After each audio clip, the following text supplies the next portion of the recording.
একের পর এক হামলা মামলা দিয়ে সাংবাদিকদেরকে জর্জরিত করা হচ্ছে। সাথে জড়িত, অথচ এর সাথে বিএনপিকে জড়িত করা অত্যন্ত নিন্দনীয়। আমি এর প্রতিবাদ জানাই। অনেকে বলে যে প্রেস ক্লাবের সামনে আসতে পারেন। আরে ভাই, আপনি যদি একটা চুক্তিযুক্ত দাবি নিয়ে প্রেস ক্লাবের সামনে আসেন, কে বাধা দিবে আপনাকে?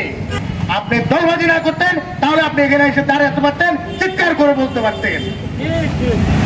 সাংবাদিকের বিপদে আপদে হামলা মামলার শিকার হলে আমরা যেন পাশে দাঁড়িয়ে এইভাবেই সমস্ত কর্মকাণ্ডগুলো প্রতিহত করতে পারি। ব্যবস্থা করেন। সরকারকে বলতে চাই, আপনারা যদি এইভাবে নিশ্চুপ হয়ে থাকেন বাংলাদেশ চলবে না।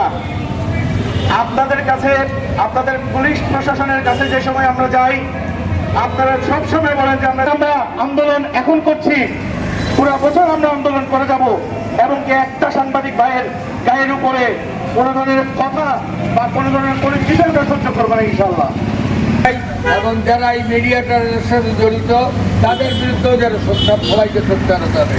কারণ মিথ্যাচারের মাধ্যমে কোনো রাজনীতি আমরা এই দুই হত্যার প্রতিবাদের সাথে সাথে যারা এই মিথ্যাচারের সাথে জড়িত তাদেরও বিচারের দাবি জানিয়েছি।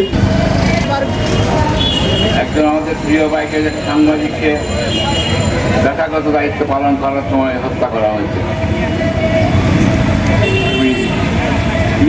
বিভিন্ন কথা বলে আসলে আমি যা দেখলাম যেটাতে ওনার জন্য পেশাগত দায়িত্ব পালন করতেছিলেন, এবং এই দায়িত্ব পালন করতে গিয়েই ওনাকে নির্মম হত্যাকাণ্ডের শিকার। যেই দল থেকে সন্ত্রাসের বিরুদ্ধে সবাইকে সোচ্চার থাকতে হবে, সাথে সাথে আবারও বলছি যারা মিথ্যা ট্রায়াল লিখছে তাদের বিরুদ্ধে সোচ্চার থাকতে হবে।